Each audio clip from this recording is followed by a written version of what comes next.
Gotchasports. We are back. Another week, another episode.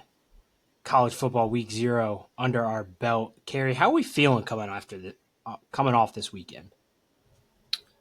It was a good start. I'm not going to say any of the teams really impressed me, but I don't know what I was really expecting from week 0. I don't think anyone was going to blow my mind out by any means with how good they were. I think, like we said, we got the Big 12 game that we expected out of Iowa State and Kansas State. Couldn't really tell you if either team is going to be at the top towards the end of the season. I know we thought Kansas State, with their young stud of a quarterback, allegedly, was supposed to carry them somewhere this year. And I don't know, rough start from them so far. Yeah, regarding week 0, and we'll get into each game specifically. Yeah, I agree. There's a lot to kind of break down there. To your point, didn't really know what to expect. Game in Ireland, sloppy conditions. I think we saw a lot of what Big 12 football is going to be this year, and then had a late night, which wasn't really late night because it was sunny as hell there. But Stanford versus Hawaii was also a great game. So we'll Yeah. get into that as well. But if it's your first time joining us, welcome.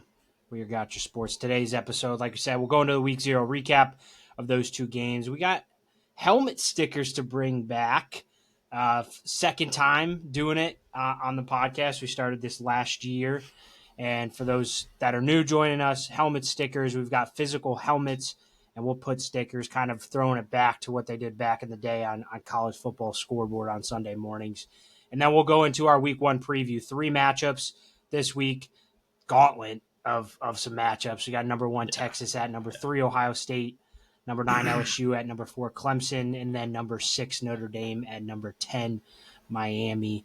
We'll get into all of those, and then we'll of course end it with the best bet. It'll probably be a special edition best bet. We're going to pick games for this entire weekend. So stay tuned from that. You're going to want to follow us on all of our socials, specifically on X, to see all those picks if you miss them on the podcast. But, Carrie, let's just jump right into week 0. Already started talking about it.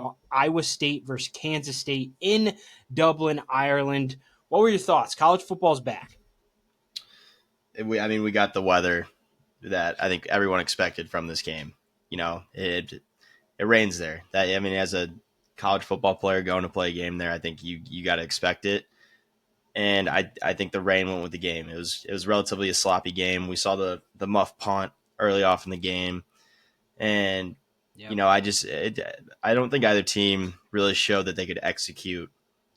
Kansas State was brutal on 3rd and 4th down, and evidently that loses them the game. And, it also comes back to Avery Johnson. The kid's supposed to be a stud, and I personally am just not seeing it yet. And I really don't know if he showed too many signs of it in that game either. Yeah, I agree. I thought Avery Johnson was going to play a bigger factor. We saw it last year. There were games with Kansas State that he looked like he was going to lead that team to something more than what it was. And then high expectations coming into this year. I honestly blame Kansas State more than Avery Johnson. I thought Avery Johnson should have gotten involved in the run game earlier than they did. I also thought down the stretch, especially in that second half, they could have thrown the ball a lot more than they did. And it turned, to your point, 3rd and 4th down, 3rd and short, 4th and 1. Kansas State could not get a yard. It was actually crazy to watch. It didn't help that Dylan Edwards, their running back, got hurt in the first quarter, kind of maybe threw their game plan off track a little bit. But I also don't think that should be enough to ruin a Kansas State team, and especially in a game like this. But credit to Iowa State. They hung in there the entire game. Kansas State had plenty of opportunities to take over that game and to really take control, and Iowa State just wouldn't let them. Rocco Becht had some perfectly thrown balls for touchdowns that were huge for Iowa State. Overall, though, it was a sloppy game. It was a lot of runs and not a lot of big plays. So I do think this is a little bit of what we expected in this first week. I thought it was a little bit blown out of proportion with the conditions in Ireland, but overall, cannot complain. College football is back. We saw it all in week 0, and we saw a really good game in Ireland. Yeah, I mean, it went down to the fourth quarters. So even though I have been kind of saying this game was piss poor at times, you got to go close game going into the fourth, going down to the last possession or two. I mean, there's nothing more you can ask from the first game of the season. Yeah, absolutely. Iowa State gets the win in Ireland, 24-21 over Kansas State. We'll see how these two teams progress as the season goes on, and see if they can truly compete in the Big 12. Like you said, I didn't see signs of it. I really liked the fact that Rocco Becht got off to a hot start, but this Kansas State team's got a lot of work if they want to get to there, and Iowa State's got to keep rolling. But Kerry, let's throw it to Stanford versus Hawaii. It was the late night game here in Week 0. Um, TV screen was bright as hell. Hawaii, I mean, their turf looks damn near yellow with how bright it is there. But Hawaii gets a win 23-20. What did you think of both these teams? Is there anything that you saw that were like, ooh, this is actually something that this team could build off of? Or did you think it was overall a pretty crappy game? I think it was two bad teams playing football, and they were just at the end of the game. You just saw who was worse, and I think the fall off of Stanford needs to be looked at because they used to be a I pretty agree, dude. physical and great team, and they are horrible. Losing to Yeah. Hawaii, I, like I'm not saying yeah. Hawaii is a horrible team, but like you play them every year. I believe they play them every year. Like this is a game on your schedule that 10 years ago Stanford opens up with them and they beat them by 40. And this needs For to be sure. looked at because Stanford football is the most irrelevant thing of all time now, and they used to be a fear factor type of game every single year. Yeah, they're really bad. Fundamentally bad. Can't make tackles. Can't move the ball on the offense in the air. Only thing that they had working for them was the ground game, and it wasn't even that great. But I agree. It's insane how downhill this football program has gone over the years since Andrew Luck, Christian McCaffrey. I mean, they had some big time names, Heisman Trophy winners. Stanford football like had a persona around it that's just non-existent. I do Yeah, think it does need to be studied because it is crazy how big of a fall off that program's had. yeah. I mean, you name those two guys, and you can add Toby Gearhart in there too. I mean, that Yeah, dude was unstoppable, and Stanford was wheeling and dealing, getting great players after year. And I think their O line was up there competing with some of the best teams in the country at times, and they're just getting walked on by Hawaii. yeah, really, really, really bad. And Hawaii, I mean, credit to them. I was on Hawaii, by the way. Just let's note that real quick. Was on Hawaii, so shout out the Rainbow Warriors. But comes down to the wire. Stanford scores in the fourth quarter. They take the lead. They have a long drive. Hawaii's winded. Hawaii's got to put a drive together to go down and win the game. And that's what they do. And they put the ball in their best player's hands, and that's their kicker. He's electric. Yeah, yeah. I mean, this. I think this is going to be a frequent thing this year. I think we see it more and more every year. You have to rely on your kickers so much more. Some of these defenses are so dominant when it comes to the red zone. Like how many teams last year did we see even like they get to the red zone and it's like the first 80 yards down the field just didn't happen for them. There's just no movement of Yeah. the football, and it's like we got to send the kicker out. And we saw last year Texas had the issues in the playoff game against Arizona State with their kicker, and he was supposed to be one of the best kickers in the country, and he just struggled so Yep. much. So I think we're going to see a lot of games like this year. It's going to go late into the game, and you're going to have to rely on your kicker, not just to hit a game-winning kick, but multiple kicks throughout an entire game. Absolutely. Absolutely. But shout out Hawaii, adding more money to my sports betting account. Fantastic. Rainbow Warriors ended week 0 on an absolute bang. Field goal for the win. But that was week 0. Not a ton to talk about here. We did have a top 25 matchup in Ireland. That was just a great start to the college football year. Wish the game was a little bit more exciting, but I'm not going to complain. Week 0, we knew we were going to get an absolute dogfight, and we had a couple of dogfights.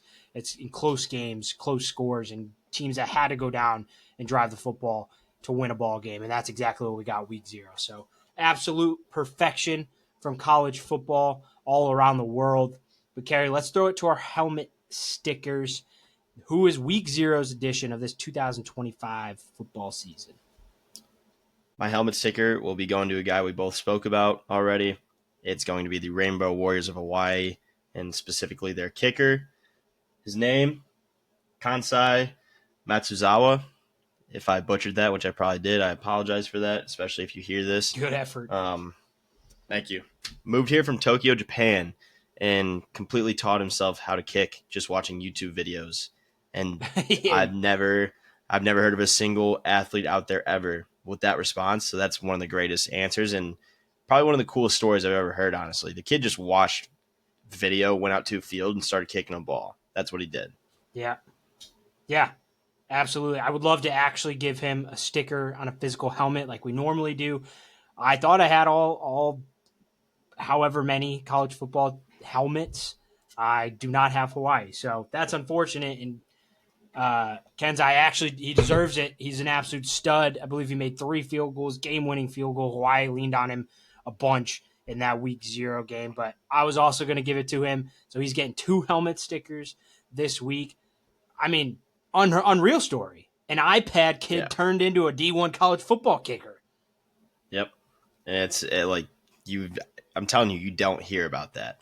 You don't hear about some kid picking up his phone, going to YouTube, searching how to kick a football, and he's just like, "Hey, I think I can figure this out." And not only did he Yep. figure it out, but he took it to the collegiate level, which is like I'm Yeah, telling you, the it's unheard Division of. One collegiate level. Yeah, and now he beat a big school name in Stanford. Yep. 100%. Well deserved. I think that was an easy decision of 2 helmet stickers going to the same guy. It doesn't happen often on this podcast, but it is well deserved. Hawaii winning week 0 against a big time opponent or big time name in Stanford and doing it with their kicker electric for the brand. Yeah, it's something you're not going to beat, and I'm telling you, a game-winning field goal might be the best way to end the game. I mean, like, Yeah. disregard the Hail Mary, disregard all that. I'm telling you, the timeout happens. You don't know when they're going to snap Iced. it. He's getting Yeah, iced. he's getting iced. You got the whole crowd going nuts from both sides. You don't. There's probably some absurd obscenities being called at him, and he's just no. I'm going to hit this one in your face and walk off the field Yep. and win one for the Rainbow Absolute Warriors. stones. Yeah, 100%. Couldn't yeah, have said it better myself. But stay tuned all year. We're going to be giving out helmet stickers week after week on this podcast, so stay tuned for that. Carrie, week 1, absolute gauntlet this week. And this is from ChatGPT. I don't know how accurate it is. I didn't fact check it. I'm just going to trust it.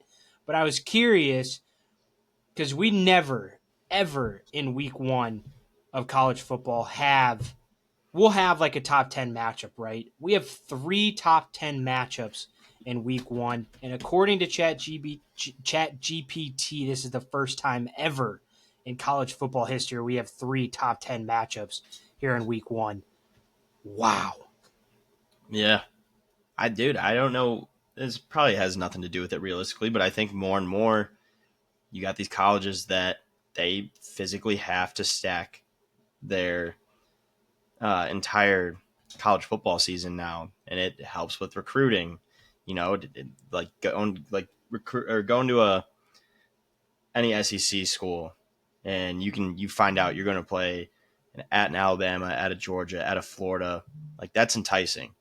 So I don't know if it's something to do with teams are just beefing up their schedules the first game. Like you're not seeing all these teams that are in the top 10 just murder the home opening game of the year because they need a competitive schedule. Like that competitive schedule with a good loss, 2 good losses at the end of the year, that still probably gets you in. 2 losses against 2 top 5, top 10 schools compared to, I don't know, you play like a shitter like NIU and you lose to them. That hurts your schedule a lot. You know what I'm saying? That hurts the whole season. Targeting. That's a Yeah. 15-yard penalty at that. That's targeting. Yep. But I think more and more you're just going to see it. Teams are just going to keep beefing up their schedule throughout the entire season. Yeah, I think also too it comes down to the fact that it's becoming more prevalent in all of college sports. Teams doing these like home and home series, big money grabbers for them, having big time opponents come to their university, come to their campus. in play, which are set out years and years in advance. Like Notre Dame's got Alabama in a home and home in 2030. So these are set out far in advance. I just think we're starting to now see some of these home and home series that were announced a long time ago, and that becoming more prevalent. And hey, I am 100% here for it.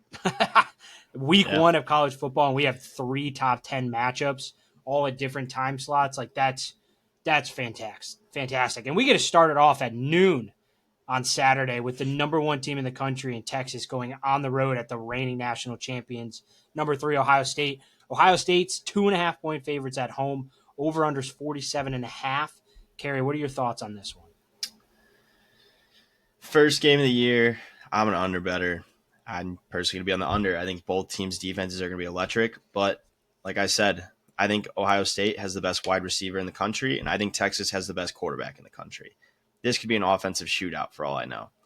But going into Ohio State, obviously not an easy thing to do. Ohio State is going to have a rookie quarterback playing for them this season to start off. And you got Arch Manning, probably he has nothing to lose at this point. He showed off, not showed off. He looked incredible last year already running the football. We know he has got the legs. He's probably one of the fastest quarterbacks in the country. And you obviously know he has the IQ. He's a Manning. Comes with it. Great decision maker. And I like Texas in this game. This is a completely different game than last year's Cotton Bowl.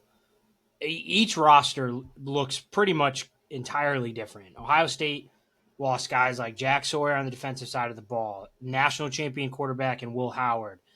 But they also lost both their offensive and defensive coordinators. So huge change coming from Ohio State's side of the field. Texas obviously lost a lot of talent too. I think they set a school record of 12 or 13 guys drafted in one class in the NFL this year. So they lost a ton. Talent wise, I think Ohio State probably lost more than last year's team, especially on that defensive side of the ball. But I also, too, with Arch Manning and Julian Sand, 2 quarterbacks that haven't really had college time so far. Julian Sand, 5-star prospect that it's anticipated that he's going to be a stud. Arch Manning, obviously, and Manning's going to have the pressure on him no matter what, just because of his last name. But also, in this setting, week one of the year, given the fact that Ohio State has a non-established quarterback, brand new offensive and defensive coordinators, I am going to give the edge to Texas. I think they win a close battle by 6. I do think it's close. I think this spread, I don't understand why Ohio State's favored in this game. Understand they're national champions. Understand that they're the home team. But I think even if you put this game at Texas, we're going to see a wider spread if it was at Texas than what it is at Ohio State. My personal opinion, I don't think Ohio State should be favored. I do think Texas wins this game. I think it is close, though, and I think it's going to come close to that 2.5, 3.5 line, but I do have Texas by 6 in this one. Yeah, I mean, I could not agree with you more. And I really just think it's going to come down to the quarterback game with this two new quarterbacks, like you said. Like which one's going to show out and play the big game better. But I will say there's another game at noon that I personally am highly anticipating. That'll be Syracuse at number 24 Tennessee. After being a playoff team and falling to 24, it seems like they could potentially be hurting this year. And then Syracuse, they've been a funky team. They've never been incredible by any means, but they'll get some big games in, and they're potentially a tough opponent. I feel like every year they'll give some good teams a good game. And we have the much anticipated quarterback and Steve Angeli at Syracuse now, which I personally cannot be more excited for to actually watch him potentially play a full season. I think the kid can sling the ball around, and this is potentially what Syracuse needs in their offense. Yeah, I think that game is going to be a lot more interesting than people think, and I'll say my reasons as to why when we get to the best bet portion of this podcast. Hint, what side I'm leaning there. But yeah, well, that I think that game is going to be.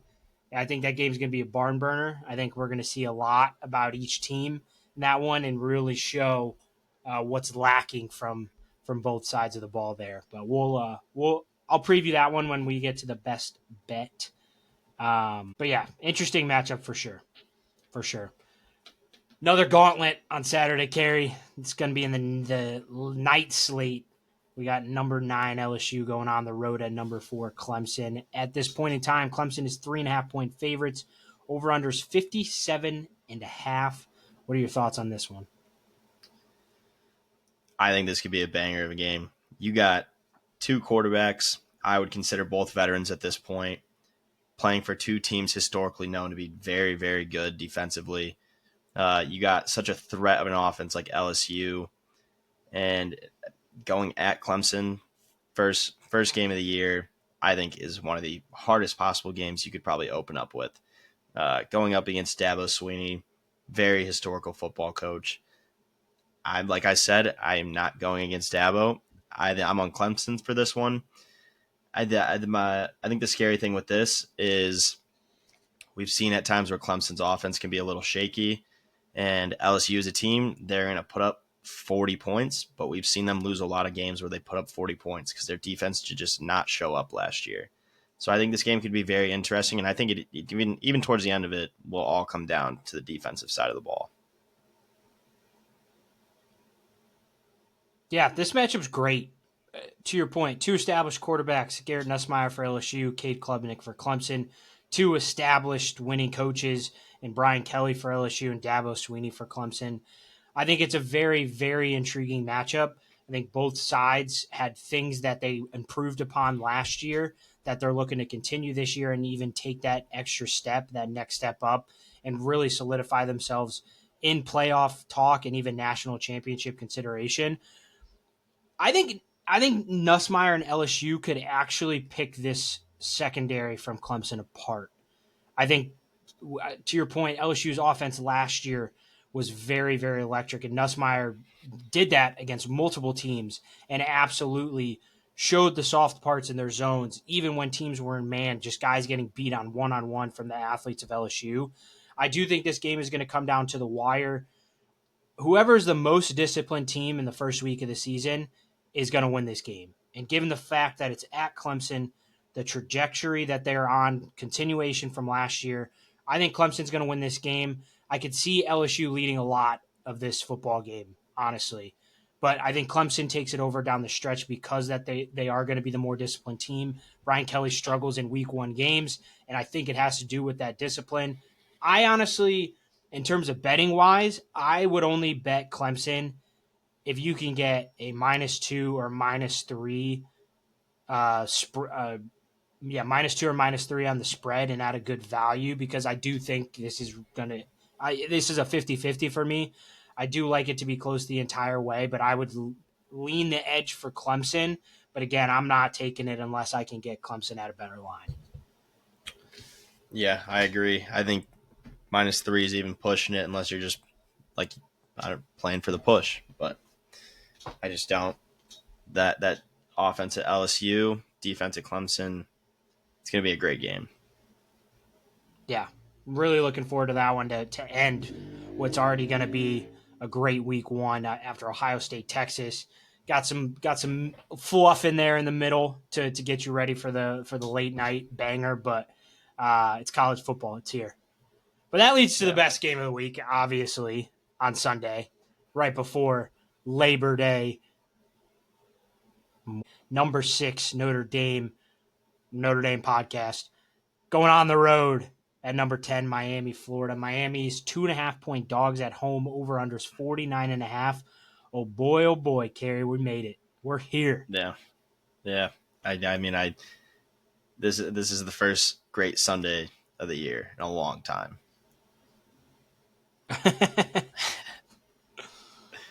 It's a Lord's Day. Yeah, which I mean that's an automatic Notre Dame win. Don't need to say much about it. Already played at Miami last year. Did not play Miami, but we show signs we can win in that stadium.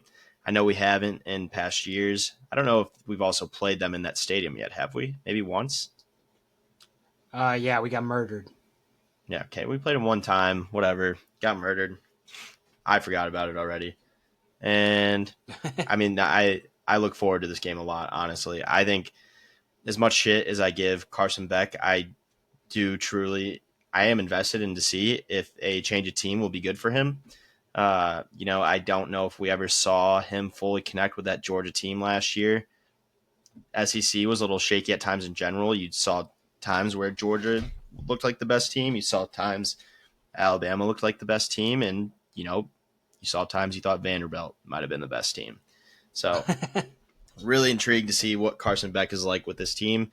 And I know you mentioned it a lot. Miami did lose a lot of talent from last year. And I truly think this could be another team where, yeah, Miami could go score 30, 40 points. But what is their defense going to do? They're known for their defense. Yeah. They're known for the turnover chain. But at the end of the day, I just don't know how they're going to line up with our O line. And I think this is potentially a game for Jeremiah Love to have a breakout game to start off the season. Yeah, to your point, everything that you said, I'm very intrigued for this matchup. Obviously, Notre Dame football is back, college football is back, but this truly is the national championship run from last year is done. We lost in the national championship, and we have a brand new team this year. I'm really curious to see how much our offense is going to change this year. Obviously, you have a quarterback like Riley Leonard, more of a dual threat guy who left for the NFL. How is Denbrock, as the offensive coordinator, going to use CJ Carr? Are we strictly going to be a pass and run with Jeremiah Love and Jadarian Price type of team? What type of packages are we going to see in game one? Are we going to utilize multiple tight ends this year? How good is Malachi Fields as a wide receiver? Does Jaden Greathouse take a step up compared to last year or take another step forward compared to last year? These are all questions that I have no idea going into a hostile environment at Miami in a rivalry game. I do like our defense against this Miami offense. Miami lost pretty much every top receiver that they had. Carson Beck, we've seen it at times, transfer from Georgia, be very inconsistent, but also have incredible games and beat big time opponents. We're going to have to get pressure on him, make him make decisions early in the year to a wide receiver room that he hasn't had experience with. But what an awesome rivalry to start the year. Great opponent, really test your team in that week one. I actually like Miami and the crowd to stay in it for most of the game, but I do think this is a CJ Carr legacy moment type of game early in the football season. He's going to end it with a 2-minute drill, drive down the field type of game and win it for us in the last seconds. I think it's going to be that close. I'm fucking pumped for it. I'm ready. This college football season's underway. Notre Dame is here. Get a win on the road at Miami to start the year. Yeah, I got Notre Dame winning by 12. I like it. I like it a lot. The Irish taking college football, marking their territory. We're here this year. We're not going anywhere. Nope. Got a lot of people saying our schedule's a little tougher. I I mean it's not going to be an easy one. At Arkansas, sneaky game. There's always going to be that one, maybe two home games. We play a team way closer than we should. Texas A&M is probably going to be one of them already. Depending, I don't. Obviously, Texas A&M, night and day, had the same thing last year where they looked incredible. Had some games they struggled with a bit, but that's not going to be an easy home game, and it's the second game of the season off of a bye week. Yep, 100%. We'll see what this team's made of. Got an early test here, Sunday Night Football, to kick off our Notre Dame football season this year. So we'll see how it goes. But we'll be here to report it, only if they win. But Yeah. we'll be here to report it. Yep. Yeah. All right, Carrie, let's throw it to the best part of every episode, and it's actually not the best bet. It's the special college football edition best bet. We got games for you Thursday, Friday, Saturday, Sunday, and Monday. College football is here. Carrie, start us off. That's what, 10 picks for the people? A clean 10-0 sweep? There's 10 picks out there for the people, Carrie. You've got 5 of them. What are they? All right. Number one, first game of the night on Thursday actually will be Boise State at South Florida. This is going to be a straight offensive game. We're going to go over 63.5 points in Boise State versus at South Florida. Then you go into the Friday games. No work the next day. That's all. Those are two important things. I'm going to be on Georgia Tech spread -5 at Colorado. We've said we both like King at quarterback for Georgia Tech. I think he's a dog. I think Colorado lost two of their most influential players last season, and I think Georgia Tech honestly is going to, in theory, shock them and honestly maybe even kill them. I'm a big fan of this Georgia Tech team. And then Saturday, Love it. for this for the sake of being at the game, Hawaii at University of Arizona. We liked Hawaii. We love their kicker. I don't think they're going to be able to handle this Arizona team. I'm going to be on -17.5. I'm going to be cheering for Hawaii, believe it or not. But I think Arizona handles them. You can't root for a All team you don't right. care about to win at the game you go to, you know? And You then, could. nope. And then, the much anticipated game that we've been waiting for months now, Notre Dame at Miami. Obviously, I'm going to be taking Notre Dame -2.5, but there's another game that day, and just for fun, this won't be one of my picks. I'm just throwing it out there. Virginia Tech at number 13, South Carolina. You and I are both all over South Carolina's quarterback this year. I love them to cover the spread of -8. And then Sunday, there's only one right Okay. answer. Or we go into Monday, actually. My mistake. TCU at North Carolina. There's only one right answer. You got to go with Coach Bill himself. Give me the Tar Heels to win this game. Wow. You not only gave out 5 free winners, but you gave out 6. You're not charging anything for these picks, Carrie, with your track record. Watch out, Vegas. Carrie's coming this year. Yeah, I don't know if too many people are worried about my track record, but let's get to your 5 picks. Let's get to your 5 picks and start off hot this year. Yeah, love it. Thursday night, we got Nebraska playing Cincinnati. I'm going with under 54.5. Both offenses stall at times. I think that's too high of a number in that scenario. Give me game's going to end at 48, 49 maybe. Under's going to cash. Friday, keeping it in that Georgia Tech and Colorado game. You guys can turn this into a same game parlay if you would like. But Georgia Tech versus Colorado, I'm going over 51.5. Do love Georgia Tech's offense. Haynes Kings, Jamal Haynes, great. Colorado, their offense is their offense. That's the only thing that they live for. They don't play defense, and Georgia Tech's defense is not great. Give me over 51.5 on Friday. Saturday, I alluded to it earlier when Kerry was talking about the game. We got Syracuse playing Tennessee in Atlanta, Georgia at the Mercedes-Benz Superdome. Give me the Qs, plus 14.5. Tennessee, lose Nico Love Iamaleava, it. goes to UCLA, have the whole NIL drama. They also lose Dylan Sampson, their star running back from last year that made that team go. That's a lot of production on the offensive side of the ball. Syracuse plus 14.5. Former Notre Dame quarterback Steve Angeli, first half hero against Penn State, goes over to the ACC. I like Syracuse. I think this is too high of a line for a Tennessee team that nobody knows what the hell is going on with. Give me Syracuse plus 14.5. Sunday, Notre Dame money line, quick and easy. No ifs, ands, or buts about it. Notre Dame starts off 1-0 to solidify their national championship run on Sunday. Monday, friendly rivalry carry for shits and gigs. Bill Belichick in North Carolina had all of their offseason. Oh, should the Bill Belichick's girlfriend be let into the locker room? Too much going on in that locker room. Give me TCU -3. A little friendly rivalry here to start off this college football season. It's what you need. It's what you need in life right now. Have to. Have to. Ain't nothing wrong with a little friendly rivalry, but that's going to wrap it up for our week 1 edition of this college football season. If it's your first time joining us, appreciate you all. Returners, all the love.